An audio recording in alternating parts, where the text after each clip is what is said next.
then we cut to that awkward inauguration crowd where there were more people in the parade than the crowd. Oh, talk about some creative editing, too, to make sure that he didn't get those shots. No. But you can still see just like, oh, yeah, there's about 12 people on the sidelines there. I genuinely expected like Dinesh D'Souza to be green screened in every 3 people in different wigs and hats. Oh boy, I should have. Where he's holding a big Victorian lollipop. Oh, President Trump, I love him. I'm a little girl. God awful movies.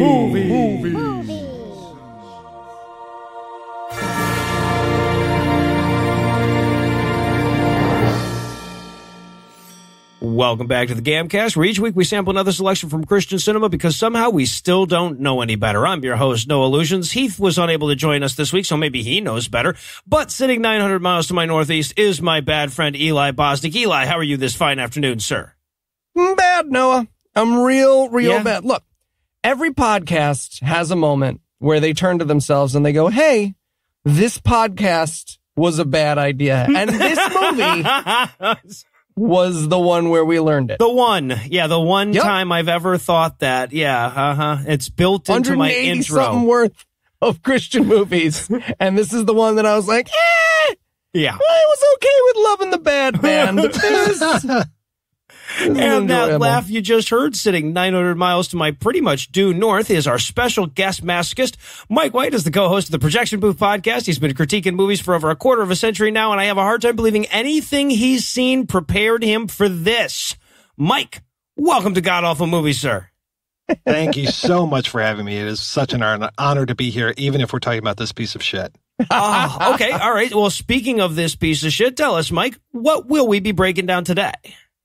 This week, we're looking at Dinesh D'Souza's latest polemic against Hillary Clinton, Barack Obama, and the Democratic Party, Death of a Nation, Can We Save America a Second Time?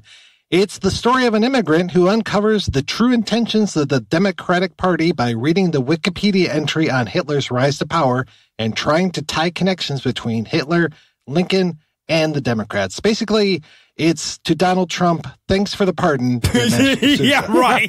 Right. It sure Yeah. the fuck is. This movie brought to you by yarn and push pins. Jesus. And Eli, how bad was this movie? Well, if you're a Nazi, you will love this movie. It's a No movie for qualifiers Nazis. necessary, really. Nope, not a one. Yeah, so I'm going to apologize in advance. We're going to get through this thing. I promise that we are, but I may literally have a fact check for every sentence of this movie in my notes.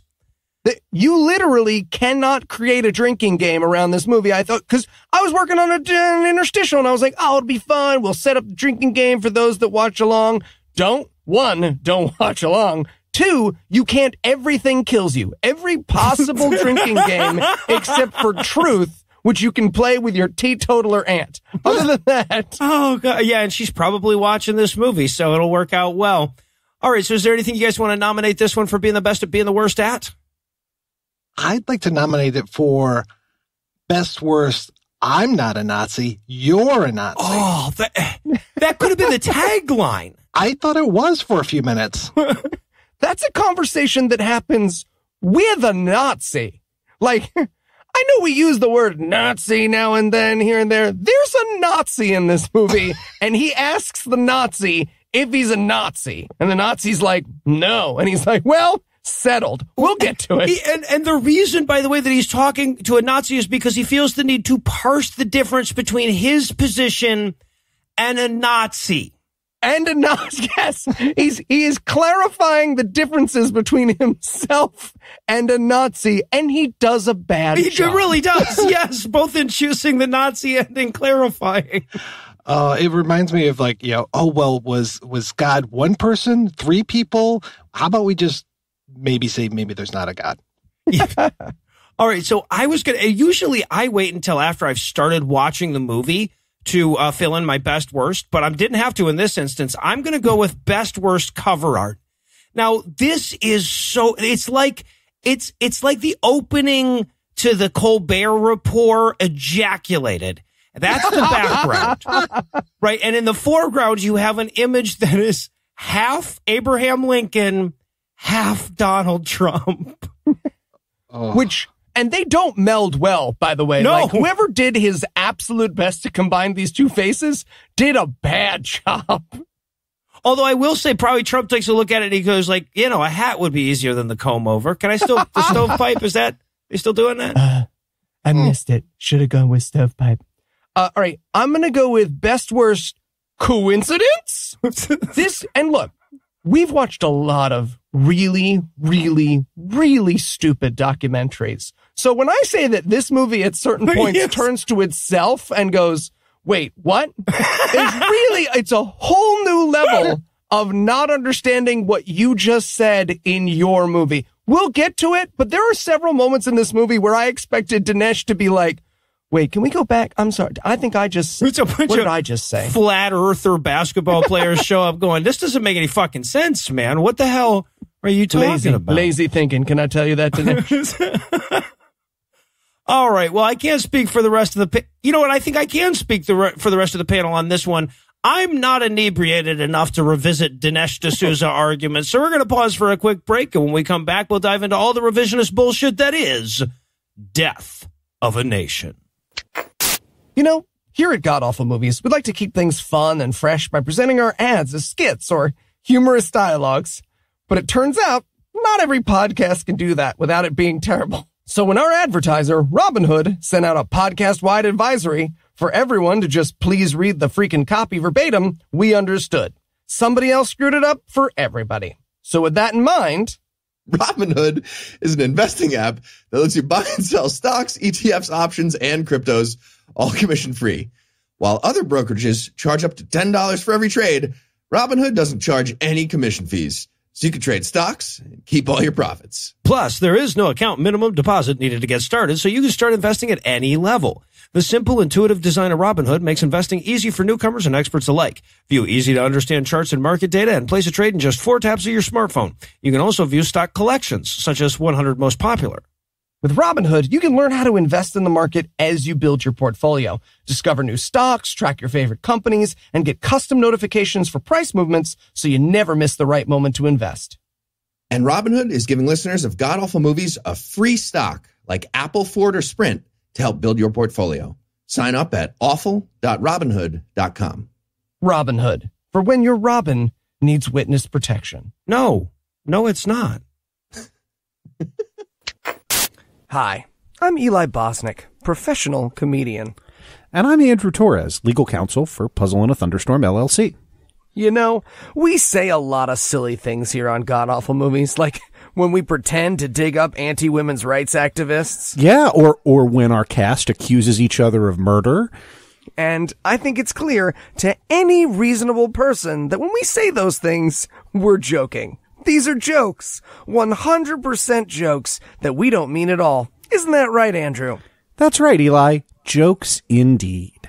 So if you're a Trump supporter and you listen to our show, maybe skip this episode. Exactly. And all of our episodes, every single episode. Now, this show isn't for you because you're a heartless piece of shit who doesn't deserve to have nice things ever.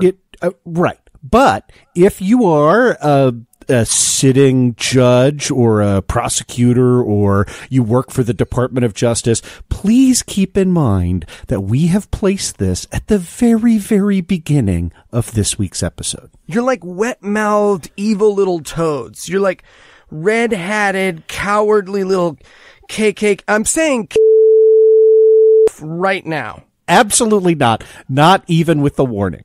Well, they should. I need a Tums.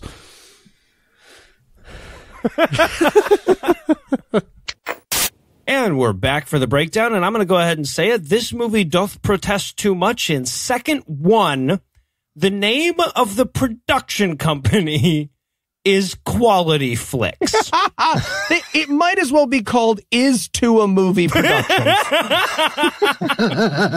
Of course, that wasn't the first thing that impressed me. The first thing was the runtime. The first note I wrote is, oh my God, there's no way Dinesh D'Souza has an hour and 49 minutes worth of shit to say.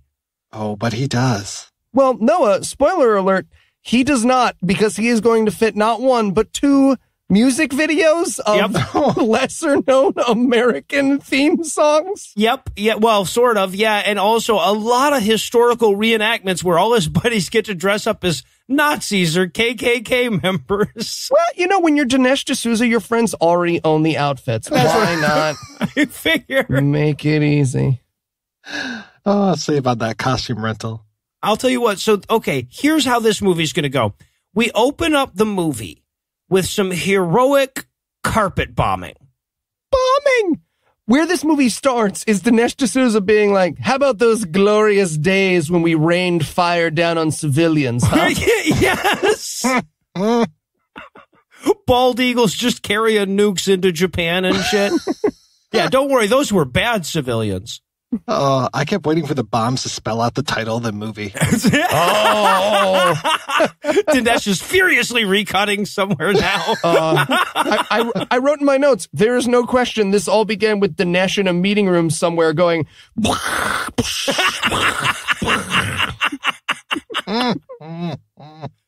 Yeah, so what we're watching here, I guess, is the raid on Berlin, right? So, like, we cut to Hitler and Ava in the bunker. Yes, Godwin achieved. It's 1 minute and 36 seconds in. Oh. And this is, we're watching, like, Ava Braun take the poison and Hitler shoot himself and everything. Which, and they seem very, like, oddly sympathetic in this portrayal. Oh, and they never come back to it. Like, this just seems to be, like, a cut scene from Dinesh D'Souza's, like, Hitler Mein Führer student film, which, like, got canned when he went to jail for a felony. Yeah, I kept waiting for them to, like, after they're dead, to be like 48 hours earlier. Yeah. Right. But no, it's just, we need some Hitler. That's the season of 24 we've been waiting for. The last day of Hitler's life. Bad Robot presents. Yeah.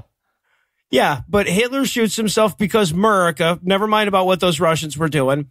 And then we see, and this carries on, right? We go on to watch some SS officers, like, burning the corpse of Hitler and Ava Braun. Hey, and you know what?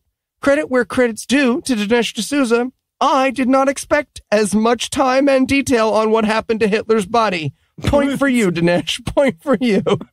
My only note for both of these scenes is, this is a pro-Trump documentary, right? he's on the cover. With Abe Lincoln. If there had been a gunshot, because they do that pan away gunshot moment, and then we see, like, a young Donald Trump standing there with a smoking gun. There you go, Adolf. There you go. I would have gotten it. Problem solved. Now that's what I call a final solution. I love, too, that after they burn the bodies, the, like, 4 or 5 SS officers all do the Heil Hitler salute. It's like, guys, who are you trying to impress now? Really? Right. Yeah, there's no one around. You guys can just go home. Yeah. Oh, be amazing to watch them deconstruct that in the moment. Just, guys, I mean, who are we even heiling at this point? Like, we all watched him shoot himself. It just seems, I don't know. I feel dumb. Having a bad week. All right, so a title screen later, we get a shot of India from baby Dinesh's childhood. He was a big The World fan back then, right? He opens this by being like, when I was a boy, I was curious, why do nations live? And why do nations die? And I wrote my notes, see, I already don't believe you. I already don't believe you. I think you're lying about your childhood, Dinesh. Yeah, well, I mean, I guess, you know what, growing up in India, maybe that is on your mind a little more as a kid. But also, he starts talking about, because, you know, nations can die. Just look at Germany. It's like, well, that's still, he's like, look at the Roman Empire. I'm like, that's not a nation. It's got empire right there in the name, man. You know there's still a Britain, right? And at least they're all right there in that one history book that he has. So, of course, this is his big lead into, like, you know, a lot of great nations have been destroyed. Could America be destroyed too? I wonder. Yeah, well, let's find out. And now we're gonna cut to Times Square. First of all, how dare you be in New York City, right? For this fucking movie.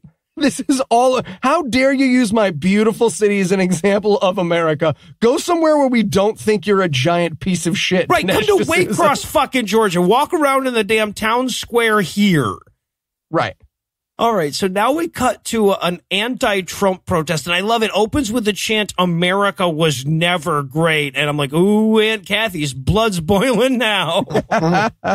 Oh, those horrible protesters. You know, how dare they exercise their First Amendment right? Am I right? No, they're against the First Amendment. That's where we're going to learn later. Yeah, no, the people who are against white supremacy and class inequality are the enemy. That's the opening thesis of this film, right? Yeah, and it's amazing because this is the first, but definitely not the last time in this movie he traps himself. He's like, I believe in the First Amendment. I think it is important. But who will stop these protests? Wait. You know? Yes. He literally says, who will stop them? I'm like, the people expressing their First Amendment, right? Yeah. Oh, and they are still so terrified of the Occupy people. My goodness.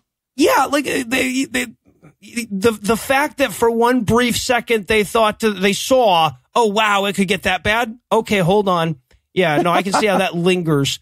So yeah, but he's like, but one man could stop all of this First Amendmenting, and then we get the first of many Trump cockslobber montages. Oh, watching someone try to shoot Donald Trump in a positive light is like taking food photography of human shit. I have never been more confused and disgusted. All these like winky, because every word he says is horrifying and disgusting, and all the shots of him are a second and a half long because that's the longest a camera's ever been on him without him being like, rape is cool. So it's just like a second and a half of him doing a thumbs up, and then it's bald eagle, and then a second and a half of him managing to step onto a stair, which if you find the extended footage of, he has toilet paper on his goddamn shoe.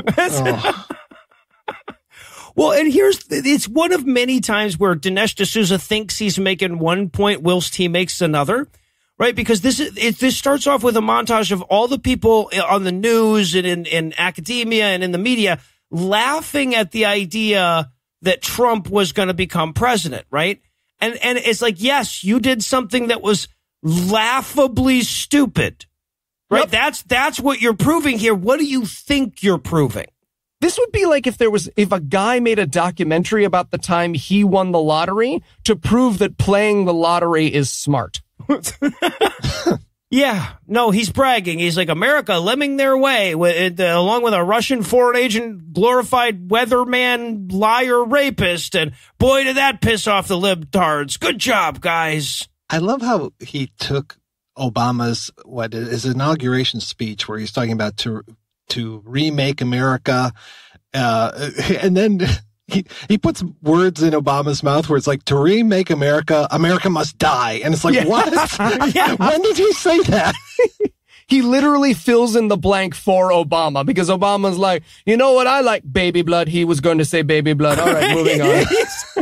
Well, the whole argument is so fucking stupid because he's like, if they're going to make a better America, well, then worse America will have to die. You know how your 5-year-old self had to kill your 4-year-old self in ritual combat? It's like that. Oh, okay. He's just standing there creating a burial for his old skin cells. It's terrible. I molted. All right, so then we cut to the night that Joy died. Boy, this was the hardest part of the movie, right? Reliving election night 2016. Yeah, this was this movie is truly unique. We have, again, just to be clear, if you haven't heard every episode of this show, we've watched a movie where the protagonist was a rapist. Mm-hmm. Oh, not like a like the movie knew he was a rapist, and the movie was like, come on, he's our good guy. Well, because the protagonist rapist wasn't the president of the United States in that one, or real. Yeah, right. Yeah, this hurt. When they brought Nate Silver on, I was just like, look at Nate Silver's stupid fucking liar face. My craziness really came out watching this movie. My notes are just a jumble of things I'm angry at, just past blame, psychological transference. Like, this is a log for a later therapist to go through and write a paper about. This stuff, I mean, I was on the verge of tears watching this again. It just hurt me so much. There is, however, one bright spot in this footage, which I don't watch the Young Turks, but Shankniger, is it Shankniger? What is it? I don't know. I don't watch it either. But yeah, that guy with the weird The guy who's the head of the Young Turks. He has this amazing moment where he's just like, fuck you. Fuck everyone who voted for Trump. Fuck your face. Great. I was like, oh, I gotta start watching that show. He gets me. Yeah, right. Is that just a news show? Like, I really want that just to be a news network. One honest guy comes on at 8 p.m. Fuck you. Right in the mouth. I want him to crawl over the desk, go out in the street, and just start punching people. Yeah, so that's the extended footage version. And of course, Dinesh can't make it through this montage without congratulating himself. Yep. Oh. He's like, yeah, there's no telling how much of a difference my Hillary bashing movie made, but it was probably really super significant. If I matter. Me. So there's Hillary's America on one hand, Russian agents on the other. I'm not sure who made more of a difference. Oh. It's so much easier to believe that Russia hacked the electorate system than to believe that America is fucking stupid. Well, the thing is that they didn't hack the electorate system. They hacked the dumb Americans, right? Yeah, that's true. Yeah, and that's what's so depressing about this is that those guys are so easy to hack. We can't put new software in them. Oh, man, how great would that be? Just changing out the back of your Aunt Kathy's head. Yeah, right. Oh, man, look at all these Minion memes. You know, this is the problem. You let this software build up and it spiders itself. All right, so after we get done watching this montage of my fucking teenage efforts at having sex or whatever the fuck it was that I was blocking out during this moment of the movie, we get the left-wing pundits giving what Dinesh D'Souza must assume are these like way out there crazy predictions for the future, except that they all came true within the first 2 years of his presidency. All of them. All of them. And the best part is, like, you can see, the amazing thing about this movie is that you can kind of see from Dinesh D'Souza's perspective, the like, oh, look at how upset they all were. Isn't that silly? But like, he's so unempathetic that he doesn't understand the difference of like why Republicans were mad when Mitt Romney lost as opposed to why Democrats were upset why Hillary lost. Like he doesn't understand that the reason all of these people in this montage are upset is because their rights and freedom are going away and the country is not what they thought they knew. He's just like, yeah, I was pretty bummed out when I lost the Super Bowl too, but these guys are really taking guard. Look at them. What a bunch of whiners. Yeah, right, exactly. And again, like these, for any other president, these statements would be completely overstated and ridiculous or whatever, but it's Trump and it's impossible to overstate how bad he is. So they're not. But of course, fucking Dinesh D'Souza doesn't miss a beat. He's like, but so again, the left turned to violence. I'm like, did we turn to violence? Did we? Is that, he then shows footage. First of all, he's desperately showing footage of before Trump got elected.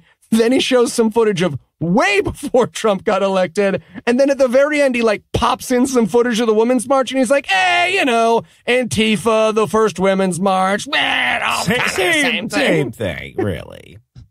Yeah, I mean, he does, at least he says, he's like, you know, Jill Stein called for a recount. I'm like, okay, we can agree that was stupid. All right. Right. She fucking stole all those people's money. Yeah. Oh, God. And votes. And it was so tough to see her again. It was just like, it's like seeing just a bad memory coming back. It's like, why? Why do I have to see Jill Stein ever again? Right. Why did I date you? I didn't have to, like, there was no reason. It's just not even logical that I would have dated you. Yeah, right. Yeah. It's like running into your ex in the grocery store if the grocery store was on fire. It was like, oh, this is bad. This is so much worse now.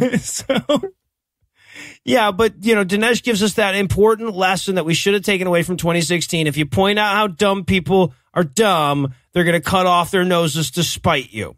I wrote, people will vote for a racist if you're not nice to them. Dinesh D'Souza. There you go. So that's lesson one. Now, okay, so then we cut to that awkward inauguration crowd where there were more people in the parade than the crowd. Oh, it's phenomenal. Oh, talk about some creative editing, too, to make sure that he didn't get those shots. No. But you can still see just like, oh, yeah, there's about 12 people on the sidelines there. I genuinely expected like Dinesh D'Souza to be green screened in every 3 people in different wigs and hats. Oh, boy, I should. It's where he's holding a big Victorian lollipop. Oh, President Trump, I love him. I'm a little girl. Like young Mr. Burns. The crowd from the Zapruder film is along the side there or something. Oh, those little characters that watched you in Excite Bike back in the day. Yeah. All right. So, okay. And he's saying here, the left couldn't keep Trump from getting elected. So they immediately set out to get him impeached. And it's like, well, he was in violation of the Constitution on day one. Yeah. He's still running those businesses, even though he says he's not, and all those fun things. Right. And by the way they try and show this, and again, this is just the beginning of this, but like, if you know anything about who these people are, it's hilarious, is a clip from Rebel Media. Basically the KKK newsletter comes out. The people who got kicked out of InfoWars for being too open about their white supremacy, with Lauren Southern in front of the camera. The girl who bought a boat to try to drown refugees and got kicked off Patreon. That's his news reporter in this montage. Jesus Christ. I honestly expected like his next shot to be a guy in a KKK hood, just very calmly standing in front of a storefront window. We can't say what damage was done to this Starbucks, but all we know is it's terrible. Back to you, Fred. I'm wearing a normal outfit. Well, and again, because they said, he's trying to talk about how bad the liberals were being. He's like, they were even talking about using the 25th Amendment to make him not president anymore. And I'm like, yes, if he hadn't been insane, that would have been out of bounds. Right. Oh, also, he talks ever so briefly about the fact that Trump admitted to sexually assaulting people on tape. And his response is, we didn't vote for a choir boy. Yep. This is a guy who made an entire movie about how you can't trust Hillary Clinton because of her emails and dedicates 1/18 of a second to the fact that the president is a rapist. Well, and far less to the fact that he's a Russian agent. Yeah. Uh-huh. Yes. All right. But then he goes, okay, and this is where everything just turns from frustrating and anger making to completely insane too, right? Because this is where he goes but if you think about it, this is really just like when Lincoln got elected. Remember, the country was ripping apart then, it's ripping apart now. It's just, if you think about it, that makes him, Trump, just like Lincoln. Oh, and this is such a beautiful turn. Because you know what? I'll admit, I did not enjoy the first 10, 20 minutes of this movie. I was really upset. I didn't like rewatching this. I didn't like rejoining this thing. But this is where Dinesh D'Souza takes a hot, steamy shit in his hand, takes a big old mouthful, and is like, yum, fresh apples. It's so crazy that it goes back to being fun. The similarities he's trying to point out between Abraham Lincoln and Donald, he might as well start going to height. He's like, did you notice that they both were within 6 feet of each other? The same number of letters. Yeah, right. It's like when they start pointing out the similarities between JFK's assassination and Lincoln's assassination. He just starts going through a list like that. I'll tell you what, here's the thing I took away from this little Lincoln introduction. Dinesh D'Souza asks his wife to put on a stovetop hat and a mustacheless beard from time to time. No question. There is no question. Also, I think that's the same actor who played Hitler. And I get it. It's a low budget production, but the effect is weird. Can I just say? I love his introduction. It totally reminds me of Maximus coming home from the gladiatorial wars or whatever. You know? Yeah. Running his hand across the amber waves of grain and whatnot. Yeah, no, it's fucking... if there's such a thing as Lincoln porn, this is Lincoln porn. So then we get a montage of Democrats pointing out how fascist Donald Trump is. The entire movie will be at this point an effort to dig into the definition of fascist and show that technically Trump only really ticks off 3 of the 4 boxes. Yes. No, not only that, but he gets so close to the truth here. I laughed so hard I cried at this moment because there's all these people going like, he's a fascist, he's a racist, he's a fascist, he's a racist. And then Dinesh D'Souza comes on and he goes, but they've been calling Republicans and Christians racists and fascists for a century. And you can hear the pause where he's like, man. Hold on. Wait a minute. Were none of them... I just made it about the past. Am I saying that no one in the past was racist? That doesn't seem right. I'm Dinesh D'Souza. Well, and look, if you just talked about Trump being racist, you know, maybe if you're trying to argue against it, you put up some of the well-known clips of him being racist on camera and then try to argue how those aren't racist or something. Or maybe you ignore them altogether and you show the Statue of Liberty and shit instead. There you go. Problem solved. Not only do you ignore them, but you respond with, and this is a real quote from the movie, but what if America is good? What? Question, is it a straw man if you don't bother to attack a point? Yeah. Well, we didn't vote for a choir boy. Well, no, exactly. Yeah, no, the argument from and moving on. So now we're going to learn who the real fascists and racists are. Hint, we're looking at New York City. I think we know who runs that. But before we can do that, we have to sort of soften the term nationalist, right? Where he's like, this is the part where he's like, well, if you think about it, Gandhi and Mandela were nationalists. So was Winston Churchill. I'm like, oh, you were doing good. You're the first 2. Nationalists are people who care about their nation. No less. Also, he literally says, and is authoritarianism that bad? I mean, he hasn't shut down the media. Yeah, yet. Right, exactly. That plays a little better pre-Bezos revelation, but still, your argument is he hasn't banned the newspaper yet? That's the argument you're resorting to 20 minutes into the film?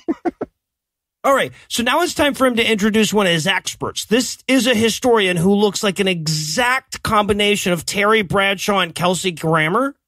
Yeah. Oh, that's fantastic. Yeah, good call. That's really good. It's exactly midway between. If you morphed one image into the other, you would pass through this guy. By the way, as those who listen to our documentary episodes will know, that it's we often have to play a game with our experts on these documentaries, which is crazy person or taken out of context. Fun fact about Dinesh, almost everyone here taken out of context. Just a normal expert who thought they were being interviewed about the Civil War or the rise of fascism in Germany, who almost to the person you can find a blog post being like, I didn't realize the movie was gonna, I fired my agent and I punched it. They won't give me the footage back. I snuck in with the Tom Cruise rig, but my sweat dropped on the floor. If you want some comfort after watching this shithole of a movie, go on and find Robert Paxton's blog about like why he hates every single thing about this film. Oh, I'm so not surprised because what he says is never the answer that D'Souza's obviously fishing for. Right. Like, because he's going, like D'Souza goes like, but aren't Antifa the real fascists if you think about it? And the guy's like, there's some tactical overlap, and that's it, right? Yeah. There's an amazing moment where he goes, they both wear black, and just the camera flashes away and he's like, both wear black. Done. Nailed it. By the way, this is the first time we see Dinesh D'Souza on camera. And I don't know why. Maybe it's because I usually only see his tweets or I haven't seen his picture in a while. is it just me or does he look like a racist Mr. Bean character? It's not just you. Oh, Right. Mr. Bean did blackface. Right? Like if a Rowan Atkinson sketch was in pretty poor taste in the 60s, this is the footage that would surface. And then we throw in a little more of his historical recreation footage, in which somebody's pretending to be Mussolini, and I only pointed out because that's impossible to do without it seeming intentionally comical. Yes! I had this moment where I was like, what a terrible acting job. And then they showed some real footage of Mussolini, and I was like, what a terrible personing job Mussolini did. Did no one ever approach Mussolini and be like, hey man, what are you doing? What do you mean? Don't cross your arms like that. Just look at me like your chin can just go where chins go. Look at my eyes. Can you look at my eyes? Those faces look like they're right out the presidential debates and all those goofy faces that Trump was making. Yes. Right. Yeah, right, exactly. Well, but you know what? That's the thing, though. I think Mussolini gives us the best image for how history will look at Trump, because they'll look at the video and they'll be like, he's impossibly goofy, right? Oh, somewhere right now there's a baby being born who's going to be a Trump impersonator in 20 years that everyone tells is too broad, but he's nailing it, right? Yes, yeah, Gets back to the dressing room. Assholes, watch some archives. Motherfucker. He was like this, though. He was. The makeup is not cheap. It is perfect. Oh. He was this orange. He was. I was waiting for Mussolini to have his Make Italy Great Again campaign, and then pretty much they came out with that. Yep. Yeah. All right, so, okay, now we talk about Marxist predictions, because if there was any nation embracing Marxism right before World War II, it was Italy and Germany. Oh, my God. And listening to Dinesh D'Souza's 8th grade scanning of a textbook version of Marx's predictions, he's a bad bar mitzvah magician. Now you agree that I never touched this envelope. I'm Marx. His interpretation is that Marx said all of the workers in the world would rise up, but 100% of them didn't, so yes. Who the fuck? I have no idea what his interpretation is, or even what point he's trying to make here. Oh, he gets so twisted. He fucks himself so bad in this. He actually points out at one point that you have to reject Marxism to get to fascism, which is what Mussolini did. But that fucks up the point he's trying to make, and he's just too stupid to know that. So he follows that up by saying, but you know who else was a total fascist? FDR. FDR! Look. We watch a lot of stupid, evil movies on this show, but it takes a special kind of special to dark backlight Franklin Delano Roosevelt and paint him as a fascist. Well, okay, so here's the thing.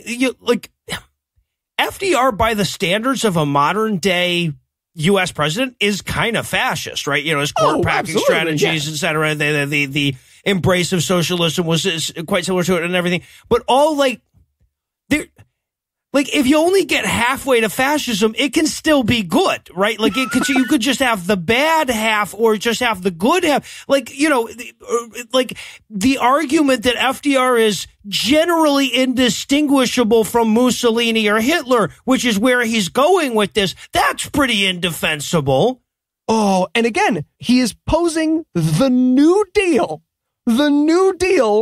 as the same as the government control that Hitler and Mussolini imposed. He even has this great little list. He's like, FDR wanted the government to control wages, where people ate, where they worked, where they lived. He gave people all of those things. Yes. Where they lived, as in not in a fucking tent in fucking Central Park. How dare you break up those Hoovervilles? Yeah, exactly. And by control wages, he literally means create a minimum wage. A minimum wage. Yes. As though some guy was making 16 an hour and FDR was like $7.25. Yeah. They're like, oh, you are so close to Hitler. He goes at one point, he's like, and also, by the way, FDR said all kind of nice things about Mussolini. I'm like, oh, wow, saying nice things about bad people is damning if you're a president. We cut to Lucy and Ethel eating transcripts of Trump's praise for Putin, Xi Jinping, Kim Jong-un, Duterte ad infinitum. Fuck you. Yeah, this was before he could send a nasty tweet about Mussolini. Yeah. All right, so clearly Mussolini would have voted for Hillary, but what about Hitler? He's with her. Yeah, well, clearly. So it's time for us to really dig into Hitler's origin story in this pro-Trump movie. Seems like for most presidents, you could avoid the Hitler origin story to tell the story of that president. To be on your guys' side, but not with none Trump. of you defending Donald Trump. And there's this phenomenal moment where he goes, you're right, because he's talking about pre the beer hall, like Hitler wandering around the streets of Berlin, just like fucking hookers and living in Bohemia. And he literally uses the physical locations of Hitler and Lenin's house to say that they were like buds. Yeah. It's like, look, they were 3 blocks away. They probably ran into each other. And it was like, oh my gosh, Lenin, how are you? Hitler? Adolf Hitler? Like teenage girls, they both stand up at either end of the room. Oh, they run at each other. That's what's happening in Dinesh D'Souza's mind between Vladimir Lenin and Adolf Hitler. Yep, they even went to the same bar, not necessarily the same time, just they have also both been in the same bar at some point in their lives. Yeah, I was in the same store as Donald Trump one time. Don't judge me. Please don't judge me by that. I also love at this point because the whole movie is going to be trying to argue that the Democrats are the real Nazis. So he goes at this point, he's like, hey, did you know that the Z and not Z means socialism? Did you? It's like, yeah. Yes! Yeah, we did. Argument from Liar on Twitter. Good for him. It's a little known fact there, Norm, that the Nazis were actually socialists. Yeah, the National Socialist Party was socialist. Yeah, who knew? But and then he says, and if you think about it, look at the Nazi platform and see how similar it is to the look at these 4 points on the Nazi platform. You see how similar it is to the Democrats? Don't look at, we're going to put those in small type, little type. It's amazing. Because platform, he might as well be like anti-smoking laws. Who does that sound yes, like? He is. Who said they were going to fix the MTA and then someone else made the trains run on time? Coincidence? No, seriously, will you tell me if that's a coincidence? I'm a convicted felon. I don't really know. I was pardoned by a not quite convicted felon. Yeah, I love, too, that he put, whoops, Dinesh, you put land seizures on there as one of the terrible things that the Nazis wanted to do. Was that pre-wall? You knew about the wall idea at this point, right?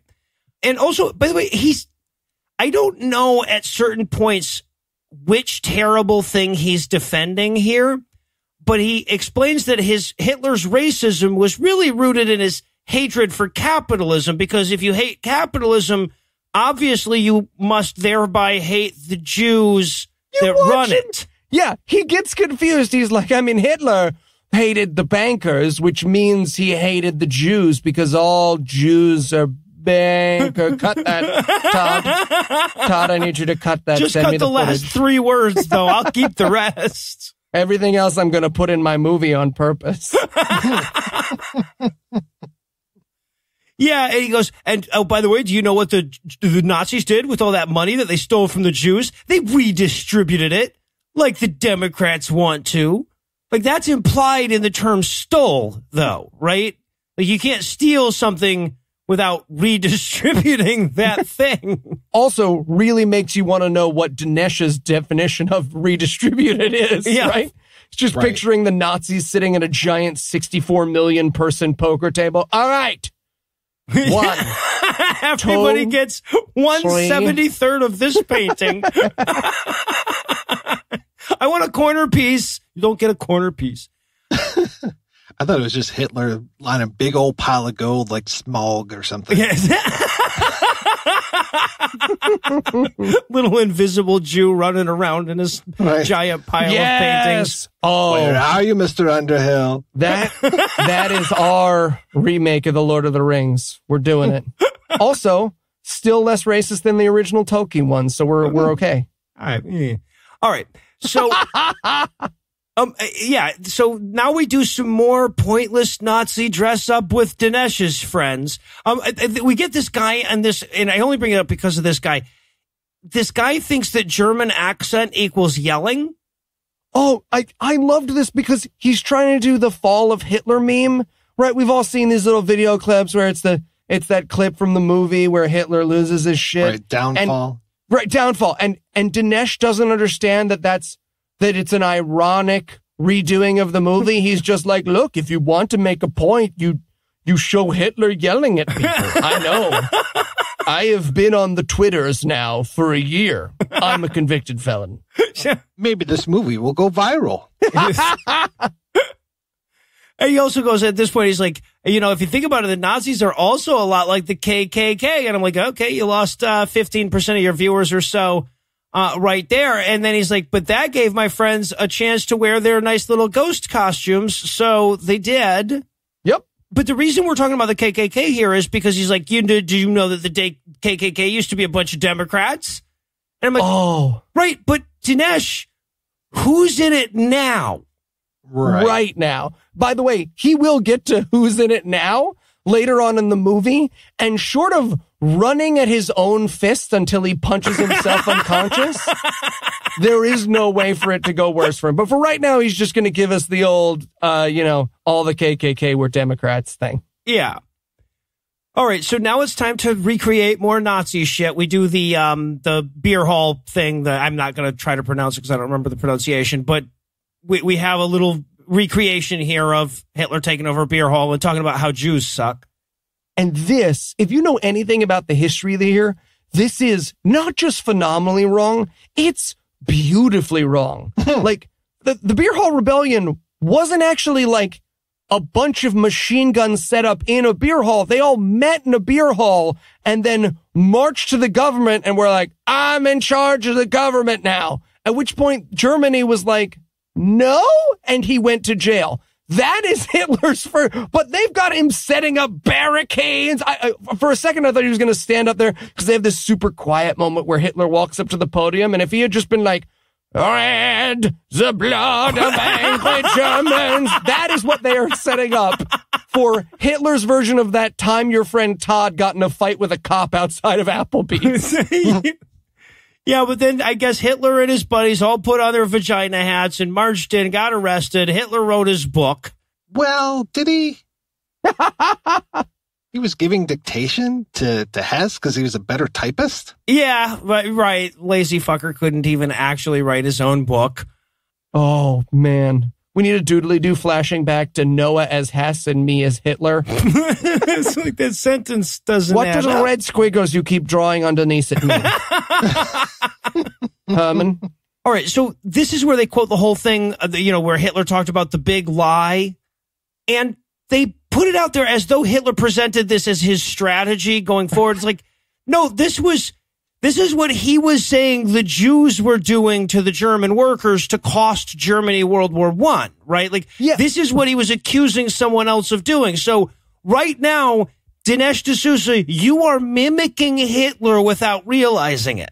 Yeah, I think Dinesh D'Souza thinks that if you tell a lie quote is in Mein Kampf. Because we see him dictating it to Hess. Well, that if you tell a big enough lie, isn't that Trump's platform? Right. That's right. 2020. If you tell a big enough lie, 2020. Yeah, and then he points out, again, like one of these points where, he thinks he's making a good point. He's like, Hitler was a big fan of Andrew Jackson. Again, probably played better before Trump got the Andrew Jackson tramp stamp. He literally looks into the camera when he says Jacksonian Democrats. It cuts away from the footage and to Dinesh D'Souza going, Democrats. See? Yeah. Notice I said the word Democrats again. Yeah.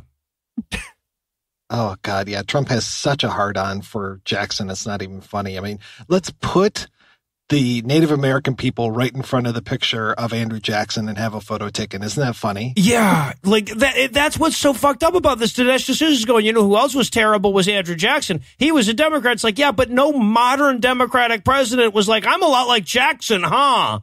Yeah. Jesus. No modern Democratic president makes a Trail of Tears joke about their opponent. Oh, God. Yeah, we should point out joke's that a we're little actually dated. recording this a bit early, so if our topical references seem a little bit dated, that's why. If by now he's shown up in red face with like a headdress exactly, on. that's This is why we aren't mentioning it. Sorry.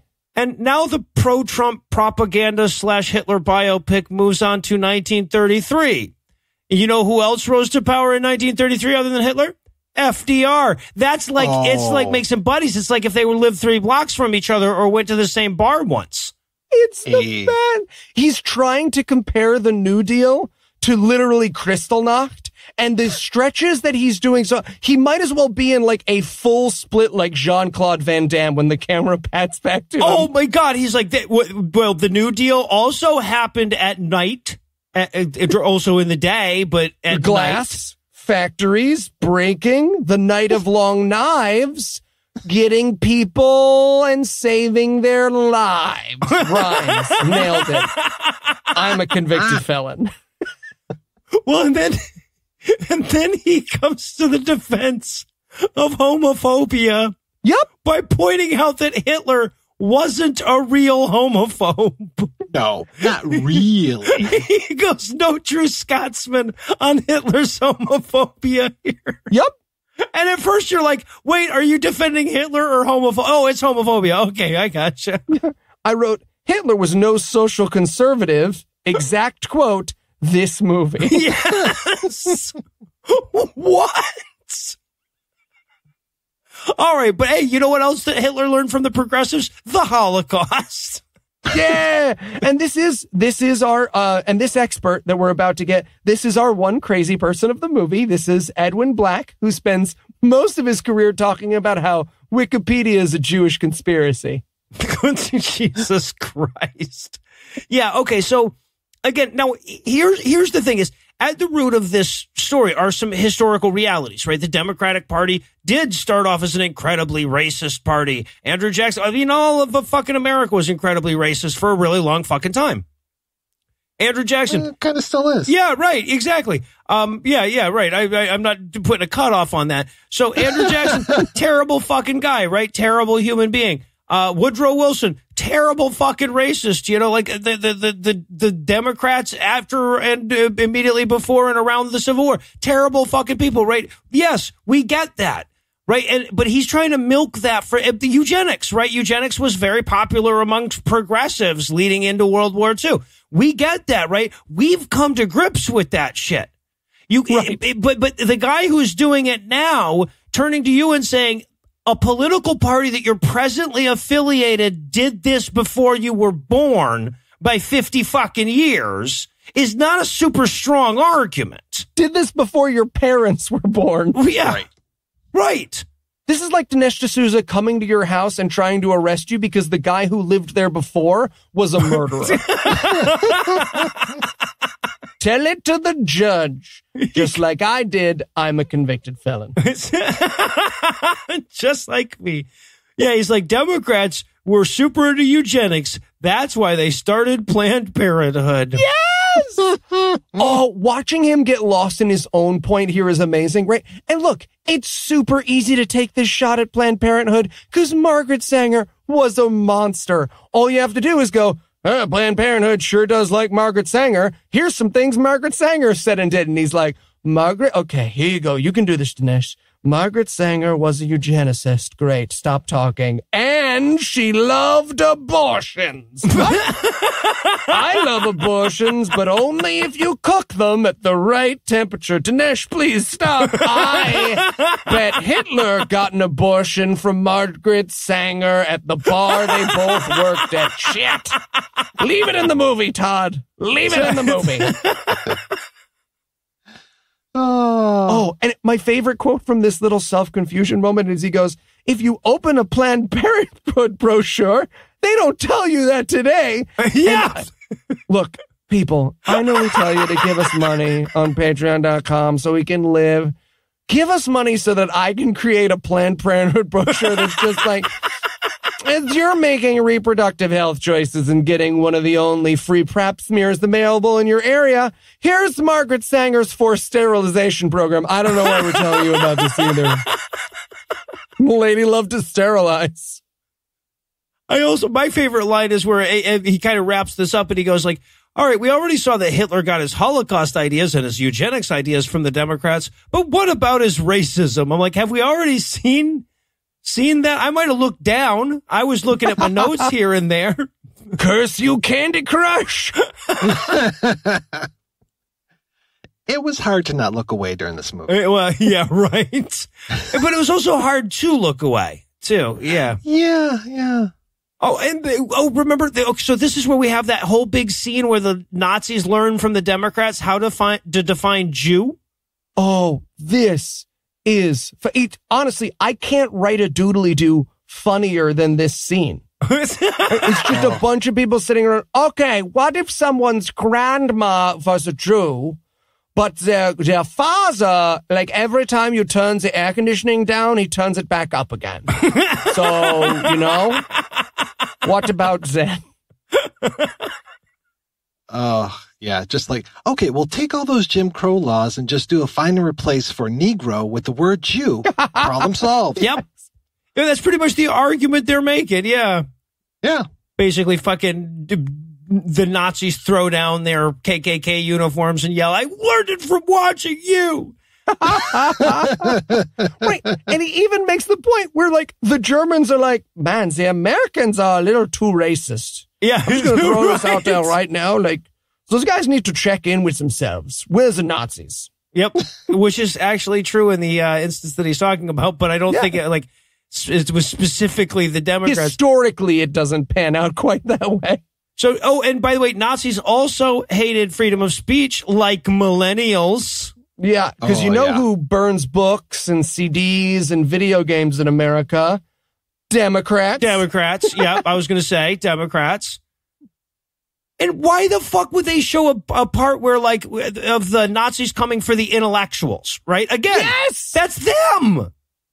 Yeah, the Koch brothers have a right-wing $1 million funded psyop with a list of professors they don't like.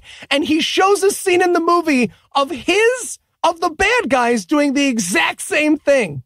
Yeah. I expected at any moment for Dinesh to, like, be narrating in a Nazi outfit, and then he looks down and he's like, oh, how did this happen?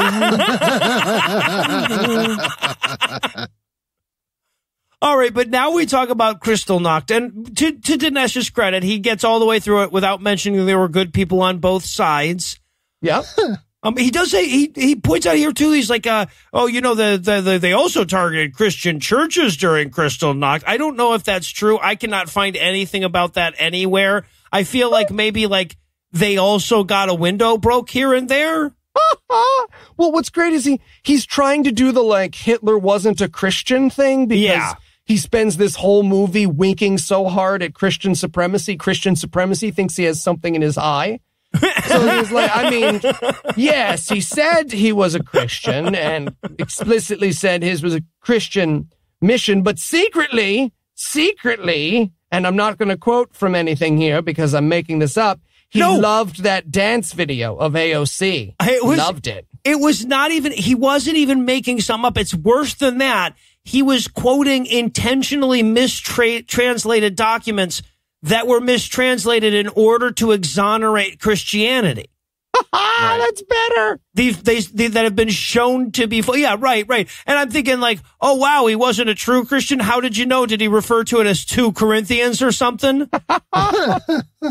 Jesus. Oh, Hitler also persecuted Christians. Like, yeah, eventually you ran out of other people to persecute. Everybody left after you killed all the Jews in Germany was Christian. Jesus. Right. Well, technically, Catholics are Christians, so... Yeah, well, right.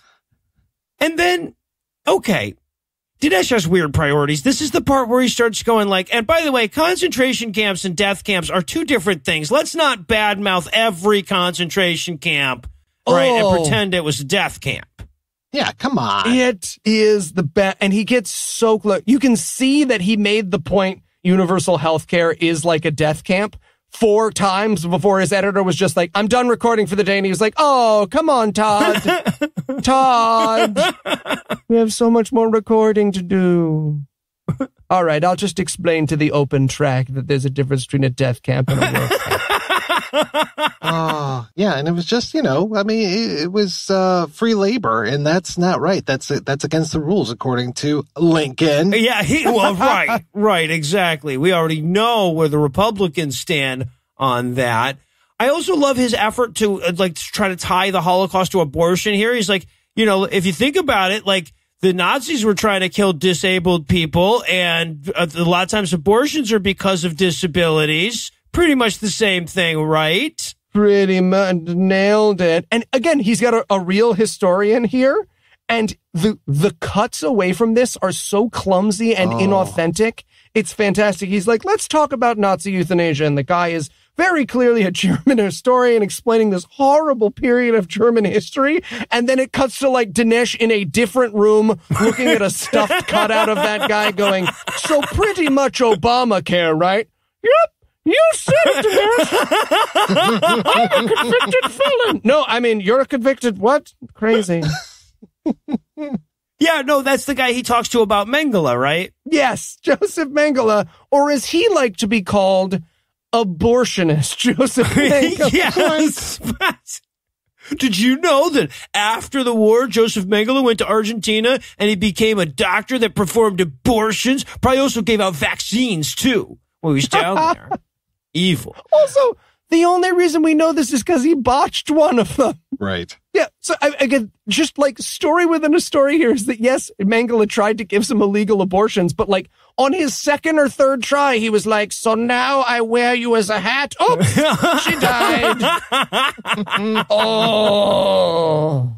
Right. But Dinesh explains this with this actual line. Mengele made an easy transition from one type of killing to another. Oh, God. Yeah. I really wanted him to continue with his metaphor and be like, death camps, but smaller, the popcorn chicken of death camps, if you will. I love this whole Mengele worshipped at the altar of science, just like those nasty liberals. Yep. Yeah, right. Yeah, no, he tries to use Mengele to smear medical science. Right. Truth. Yeah. You know who else loved truth? Adolf Mengele Sanger. Luther King Jr. But luckily, right then, America saved the Jews and there was no more racism. Oh. And then we shuffle along to the Nuremberg Trials. You know who was disappointed by the outcome of the Nuremberg Trials? Democrats. Jesus. They were worried. Yeah, no, right. They had to set us in place a great big multi-generational plan at this point. Yeah, yes. That's not the hallmark of a fucking conspiracy theory, to pretend they weren't Nazis this whole time. Oh, and this is the way he portrays this is phenomenal. So earlier in the movie, we saw a boardroom full of shady figures loving the Nazis. He puts age makeup on all of those actors, has them angrily point at a newspaper like, what the fuck, Jim? Fascism was your idea. And then literally they'll like turn their chairs 180 degrees. Everyone's taking off fake mustaches, putting on wigs. Yeah, so there was a 2-step plan that the Democrats came up with. Number 1, pretend that fascism wasn't an outgrowth of socialism. And number 2, pretend that National Socialism was nationalistic. I got to admit, they nailed it. They have fooled me. they crushed it. I remain fooled even after even after the wool has been pulled from my eyes. I remain fooled on this one. Even after hearing all of Dinesh's arguments? Would we call them arguments? No, not really. Kind of just saying stuff. Kind of like a homeless man on a subway. Yeah, right, exactly. Who thinks that eventually you'll give him money if he keeps talking and is right. Yeah, Jesus. All right, so now we're going to talk to another historian about how, if you think about it, the founding fathers weren't really racists. Even the slave owner ones hated slavery. It's the best. Democrats like to point out the founders were slave owners, but hear me out.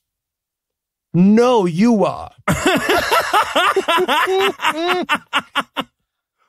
Oh my God, this is where he starts making that argument that slavery is just like socialism because the slaves got free houses. Yes! Right. Yes. They had UBI, guys. Oh, man. Yeah, the plantation owners, they gave them beds and they gave them food. Sometimes, maybe... It's just like welfare. Yeah, no, he even says that they had centralized health care in the sense that, like, when they got health care, they weren't paying for it. Jesus Nailed Christ. Nailed it. Also, there's this great shoot where he's trying to show one of the Democrats, like, explaining to black freed slaves that slavery is good. And that's got to be a weird shooting day, right? Where Dinesh walks in the room and he's like, all right, and so in this scene, you're going to mime explaining that slavery is good to these 4 black guys. Action. You say that a lot, Dinesh, if I can just give you that note. Yeah, it's fucking insanity. All right. So then we move back to Lincoln again because this is a random fever dream of a fucking film, right? And and I'm thinking to myself, like, man, if you're trying to make Trump look good, stop pointing out Lincoln. Yeah. Right? Point out George W. Bush and Richard Nixon and Herbert Hoover, right? If you want to point out past Republicans, there are some you could pluck from that would help more than Lincoln. Yeah, or if you want to compare Trump to people, Ted Bundy. He's already brought up Hitler, so really no one to blame but myself in this example. Honestly, he would have had more success in this movie if he had just been like, Donald Trump is literally not Hitler. Yeah. You know who else? Not the same person. Look at their birthdays. Time travel involved. Right. Different birthdays. Hitler was not bitten by a radioactive fascist. Show me the birth certificate. All right.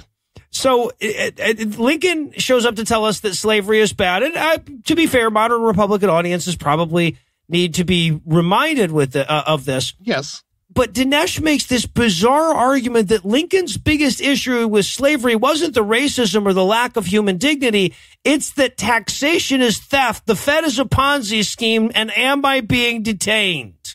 Yes. I feel like this was Dinesh's outreach to his audience. Am I wrong? Where it was like, man, I am having a really hard time selling my audience that slavery is wrong. Okay. It's like taxation.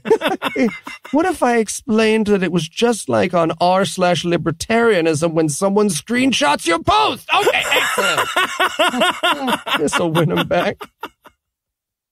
I had an issue with how they were shooting Lincoln in a lot of these scenes, and I don't mean like John Wilkes Booth kind of thing. I mean just the way that he's kind of staring off into space, and I'm just like, is he talking to somebody? What is going on here? Yeah, right. Everybody else gets these elaborate recreations, and Lincoln, it's Lincoln because he's wearing a hat and he's standing out in this field of wheat. That's it. Just kind of staring off into space and saying stuff like, they're stealing your work. Yeah, he's just talking to angels that float above these cornfields, apparently. I guess so. Maybe Shoeless Joe Jackson is going to show up. There's the crossover we need, goddammit. Oh. Or there's also a scene here where Martin Van Buren looks up from a paper long enough to scare off the ghost of Christmas future. And then Dinesh has to point out, he's like, this is so weird. He goes, you know who else was a Democrat? Boss fucking Tweed. You don't know who that is, do you? Because my audience is stupid. Well, he was in Gangs in New York. Remember Gangs in New York? Here. No. I have a 2-second clip from Gangs of New York. This is how much I can get away with using legally. I so wanted to call Martin Scorsese and be like, do you know that your movie is being used in this movie? Look, man, I know you made a mistake with Silence, but are you in with Dinesh now? This is bad. Man. Come on. Yeah, right. Scorsese's made the show twice this year. This is a weird... 2019's been fucking weird. All right, but then, and just then, the Democrats started the Civil War. Ah, those Democrats. Elizabeth Warren and Bernie Sanders in their gray outfits marching down the front lines. All right, well, what better place to pause than when you realize you're an hour into a movie about the Trump presidency and you're just now getting to the Civil Goddamn War. So let me give Act 3 the hard sell here. Will Lincoln defeat slavery? Can rugged individualism conquer Nazi Democrats? Which party is actively pursuing a strategy of disenfranchising black voters? Find out the answers to just the first two questions when we return for the bald eagles ejaculating to apple pie's conclusion of Death of a Nation. Hi, I'm Eli Bosnick. Here at God Awful Movies, we have all sorts of ways to tell you about the fantastic services offered by Wix.com. But there's one we haven't tried. Threats. That's right. Threats. Because a few weeks ago, I purchased HeathEnright.com and forwarded it to the Manchurian Ramen homepage. Wait, what? Now, instead of Heath having a lovely webpage dedicated to his interests, each second is associating his search engine optimization more and more closely with ramen noodles. Damn it. But you can help. Whether you're a website builder or you just want to see how easy Wix.com's free website builder is, build a Heath Enright themed website, and if we like it, I'll forward Heath's web address right to your site. Or you could give it back to me. Use one of Wix's 500 beautiful templates, their easy interface, and make the fan page that Heath Enright deserves. Because if you don't, I'm going to change it to... Get started now by going to Wix.com. That's Wix.com/podcast to get 10% off. That's Wix.com/podcast. Could we just maybe... Nope, we cannot do that. Okay. Hi, I'm Adolf Hitler. And I'm Benito Mussolini. And we're leftists.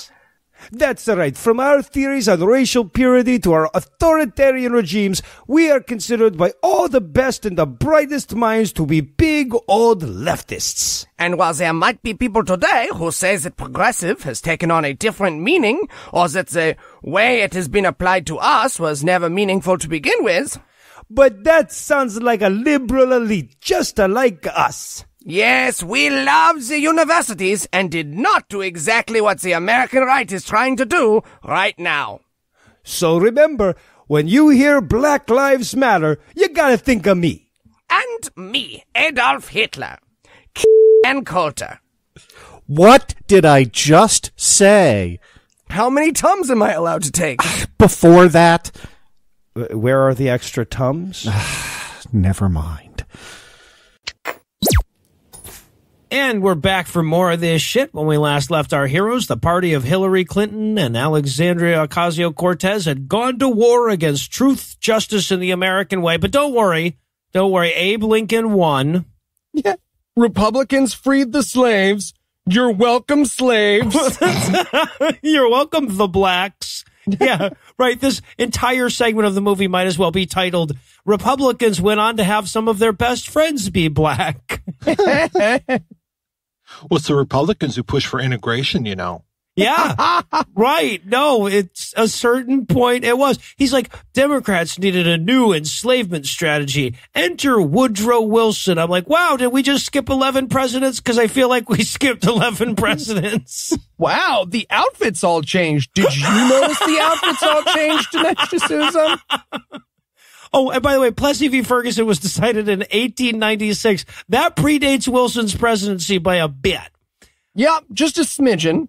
And look, I mean, to be clear, yes, Woodrow Wilson was spectacularly racist. He famously did screen Birth of a Nation at the White House. But I feel like we could find some more recent examples of presidential racism if we really looked for them. Yeah, I think we might find a screening of Birth of a Nation. Yeah. We're counting Jared and Ivanka's movie nights. Yeah, it probably made it into the rotation. Yes. Yeah. There's that weird moment where Woodrow Wilson looks at the camera while D'Souza's giving his voiceover, and it's like, is he supposed to be speaking Wilson's thoughts here? He goes, if you allow me to define progressive in a way that no dictionary would agree with, Wilson was the first progressive president. Oh, it's amazing. If you use the one that Webster has, actually Lincoln would be the first progressive president. But don't do that. Don't look at anyone who thought they were moving forward. Also, we don't know what car and home insurance the Democrats had, or the Republican. Flo she's Republican. Well, again, making the wrong point. He's like, if you think about it nowadays, the president is like one big plantation owner that owns all the black people. I'm sorry, it was like that under Obama, but not now. It's different now. I could just imagine, like, D'Souza is so impressed by the idea of Birth of a Nation having such an effect on the American people, and he's just like, oh, I wonder if my movie's going to be like that. Yeah, right. If you think about it, I'm kind of like T.W. Griffith, right? Though in terms of how revolutionary my filmmaking style is, guys. And I love this moment too. Again, Dinesh not realizing what he's doing here. He goes, and now let's turn to modern racism. And as he's saying that, the image that we're looking at, as he says modern racism, is Dinesh D'Souza. We caught to Dinesh D'Souza. He's standing on the subway. I just wanted him to start yelling the N-word at people as they got off the train. Oh my God. And this is truly the best this was almost my best worst. The best worst unanswered defeats my whole movie, because he goes, modern Democrats will say things are literally the opposite today. Moving on. Yeah. Nixon never said his genuine response is, nobody ever heard Nixon say something racist.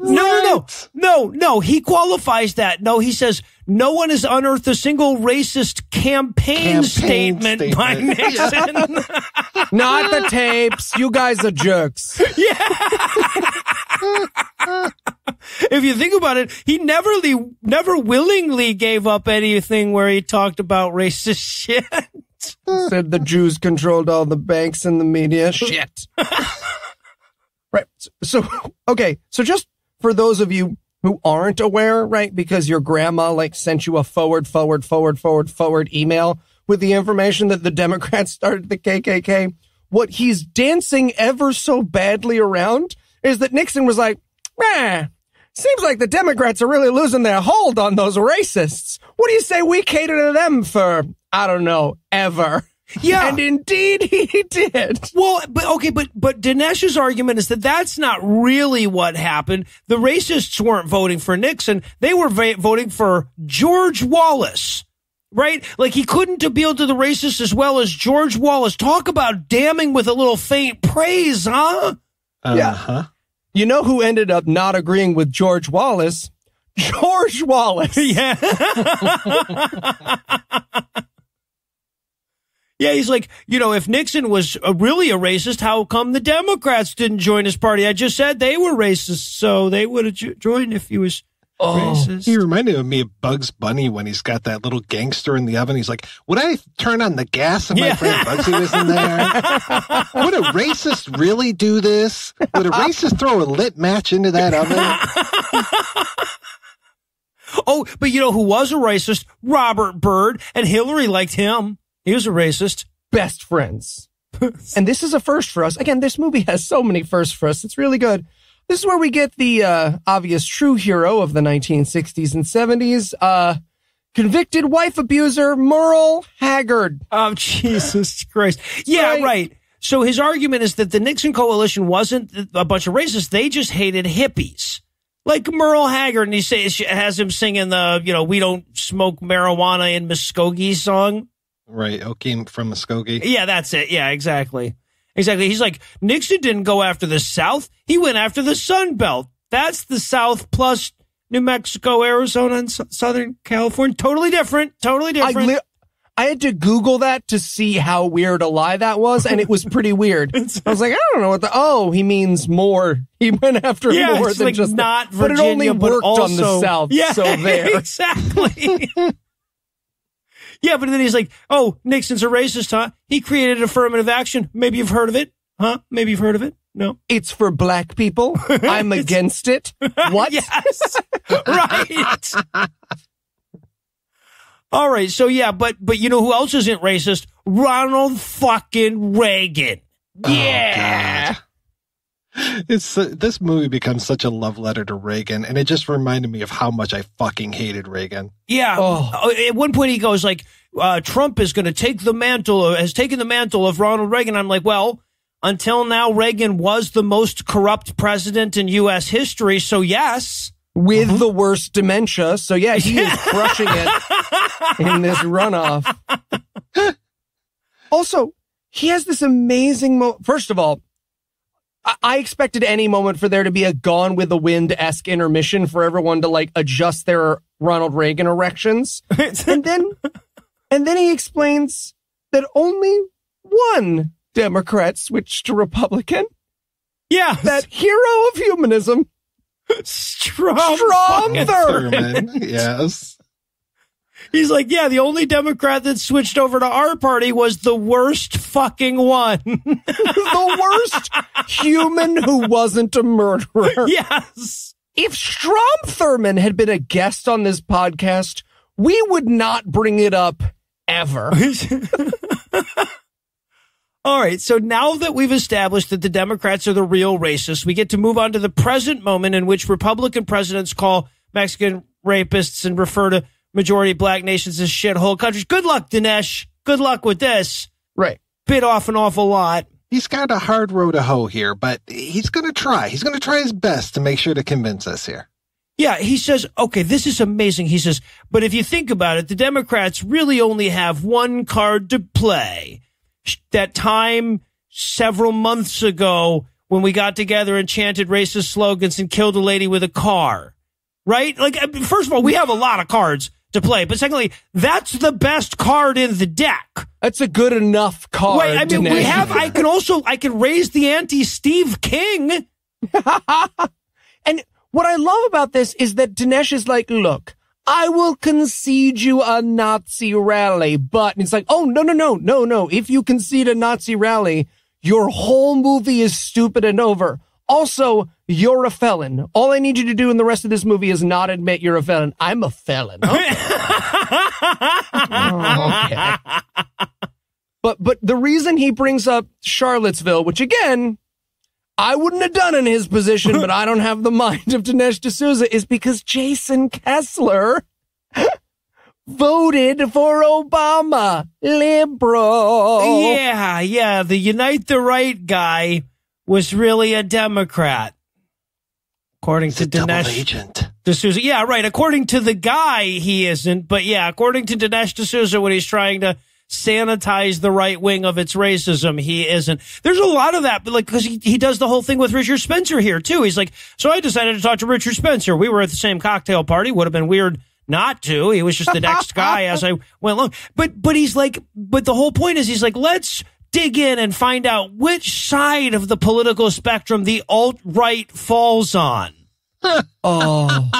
It's in the name, Dinesh. We get to watch a little footage of Richard Spencer getting punched in the face here. Oh, yes, that was glorious. It made my heart just warm. Yeah, I hit the back button a couple of times. Well, yeah, but the rough part was all that footage of Richard Spencer not getting punched in the face that we had to watch, too. That's true, yeah. Richard Spencer loves to say his own name. He loves to hear it. He must. Yeah. All right, so we give Richard Spencer a moment to explain himself in this movie about how racist Republicans aren't. And the first question he asks Richard Spencer, intercut with footage of him giving a speech in front of people who throw the Heil Hitler salute, is, are you a Nazi? And he says, no. And that is it. Yeah, he's like, no, look, not every Heil is about Hitler, okay? He doesn't own heiling. I'm not a Nazi. I'm a white supremacist. It's a totally different thing. Right. Yeah. Right. Exactly. The People's Front of Judea. Come on. And Eli, you talked about that weird editing. This is some of the weirdest editing here. Oh my gosh. And you can tell that Spencer just goes on for so much longer. And it's just like, I just want 10 seconds of what you have to say, Richard. That's all. And well, what's amazing is, like, look, Spencer's a monster and a giant piece of shit, but he's honest, and you can't cut him to make him look good. This is Dinesh's attempt to cut him to make him look good, but he keeps being like, well, I'm a Nazi. Well, but the thing is that he's not trying to make Richard Spencer look good. He's trying to make him look not the exact same as Trump. To get there, he has to A, split hairs, and B, lie, right? Yeah. He's talking about Trump's immigration policies. Like, Trump was quoted as saying, I'm like, okay, 8,100 lies in 2 years, not a reliable source there, bro. But Trump was saying that he had this very slightly different nuance towards his immigration policy than you. Isn't that correct? He said to love your brother. I mean, he didn't literally say that. And he didn't literally mean that. He certainly hasn't done anything to back that up. But what he's doing here is he's trying to find ever dumber ways to get Richard Spencer to say, I am nominally different than the president that I support. Oh, I could watch this forever.